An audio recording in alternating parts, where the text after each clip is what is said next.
Hey, so thanks for the opportunity to get out of the house and the office and have a nice lunch outside. I wanted to do this while I'm fresh, and my memory is good, and take notes, ask follow-up questions. I'm just going to start with the Charleston Tree Company, and then I'll do a couple of other ones based on the websites you gave me.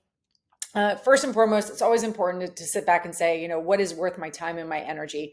If you're already getting people coming to you through word of mouth, do you really have to do a whole lot online with your digital presence? Yes or no? That's an important question.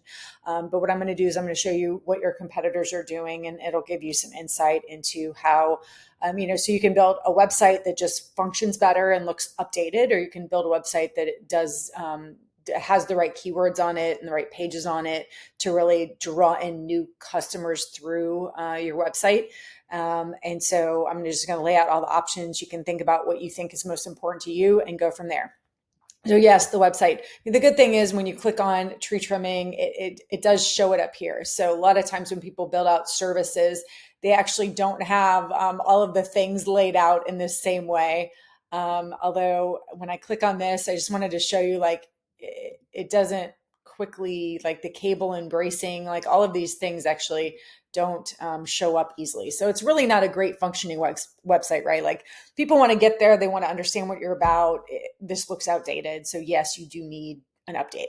Now, when you think about what happens when somebody searches Google, and that's fundamentally the goal is everything you do, you want to woo Google or any search engine. So search engines want to keep the customers coming back to their search engine specifically. And so what happens when I search for tree removal near me, tree trimming near me, tree trimming Mount Pleasant, tree trimming Charleston, right? Google scrolls through all of the different websites available, all of the information out there, and then rank orders things in the way that it has most confidence that I will be happy as a customer of Google.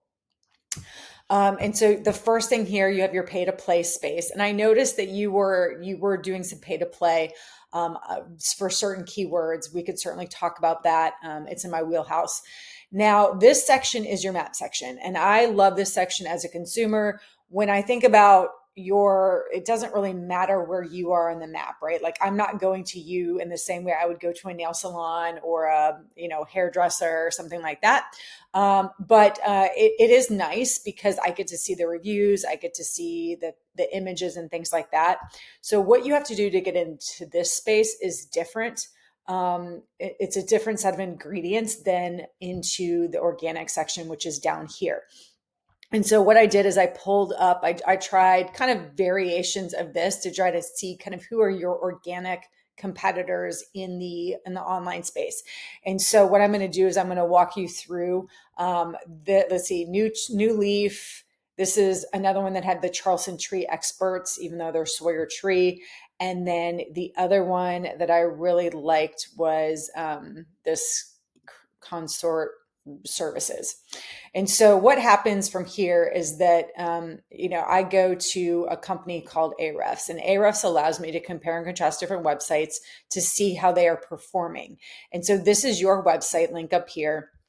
And over here on the right is the amount of organic traffic. So this doesn't count somebody who they go to your website, they type it in automatically, they know, or somebody who in a newsletter or at the bottom of your email. This is somebody who scrolls through to find your company specifically and picks it in the organic search area. This doesn't count your ads area either. And so you're getting one click a month. Organic keywords. These are, as I said, like Google scrolls through, almost like picture it like with a big highlighter. Google is looking through your entire website and trying to figure out what to highlight on your website.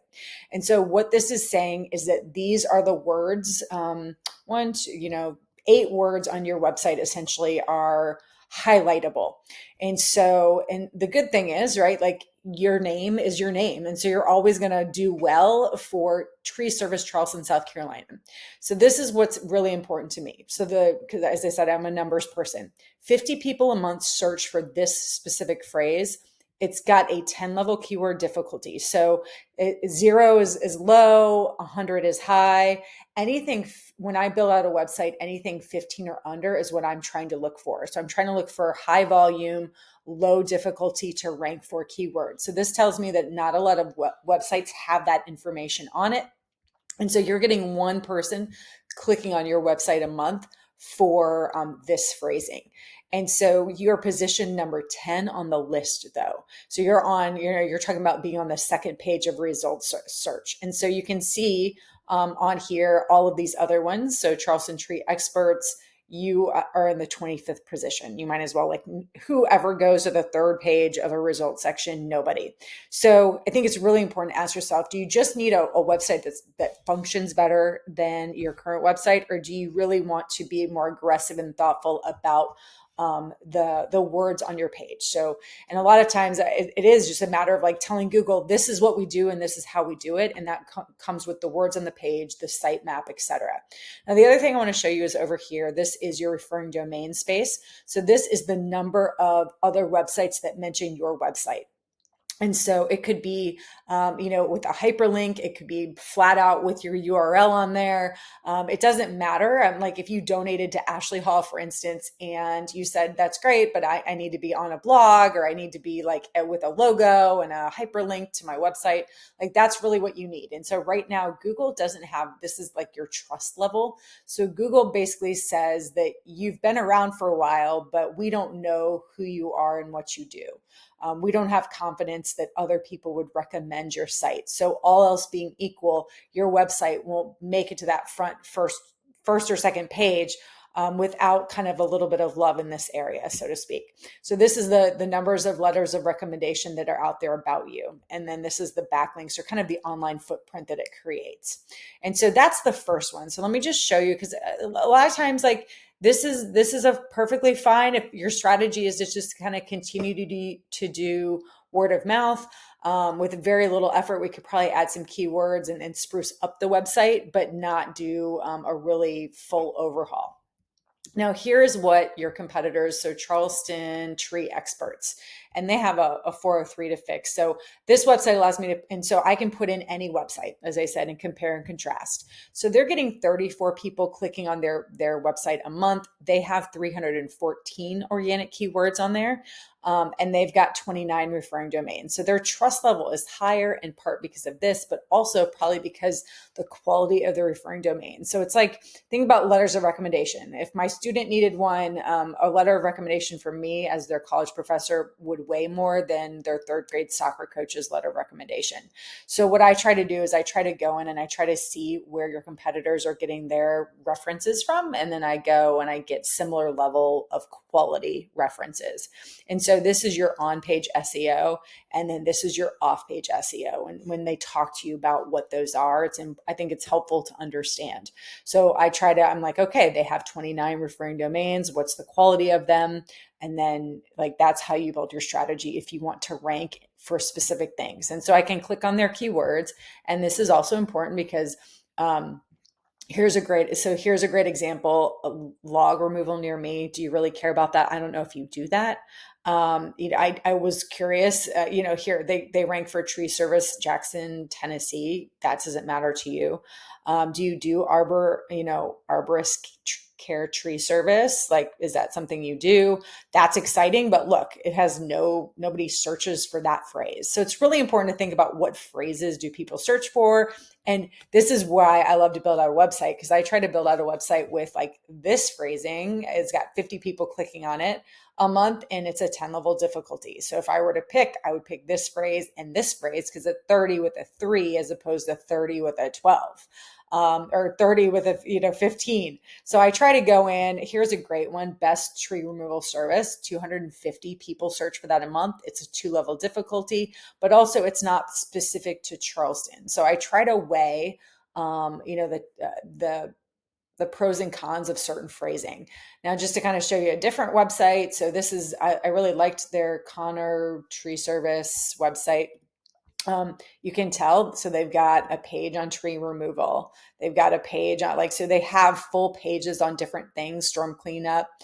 They have a blog and I'll show you what that does for them. So when you're looking at, let's see, Charleston, what was it? I got lost here. Okay.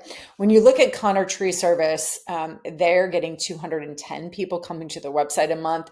They have 160 keywords that basically Google is like, they highlighted all of those words. So they have a lot of really great content. So for you, a great example is you're turning into Google kind of a one-page paper. They're turning in a 15-page paper. So they have a bunch of pages specifically on their website. They have they even have a blog that they were running for a while. And so again, all else being equal, Google is going to weigh their website higher than it would ever weigh yours, just because um, Google hopes that you'll like what you see on that site. And so that's really the name of the game. They've got 61 referring domains out there about them. They've got a bunch of organic keywords that they've acknowledged that they've done a lot of pages and a lot of content on those pages. And so the trick of it is, though, it's a little bit less, to me, exciting when you look at what they're getting their volume for. They wrote a blog post a while ago on bald cypress trees, pros and cons. 400 people apparently search for that phrasing a month throughout the internet. It's got a zero difficulty. They're position number one. So a lot of their traffic is kind of soaked up in their blog, but it's doing its job because they are like cutting tree service near me. 80 people search for it a month. It's got a 12. Tree service, Charleston, South Carolina, they're ranked 8th.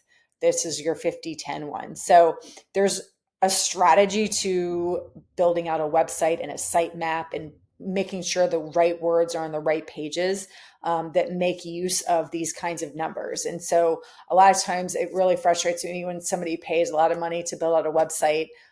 It's okay to build out a website for cheap to make it look pretty, but to do this kind of stuff takes some skill. And it upsets me when somebody pays a lot of money for a website and they should be getting this quality of like what words need to be on the page, and building out some blog posts to make use of like what is a birch, like these kinds of things, like things that people are searching for, so that Google's like, oh, like they're doing a good job of asking these questions because these are top, like they have great topic pages to send somebody to for a website. So that's really how the back end of kind of website design SEO works.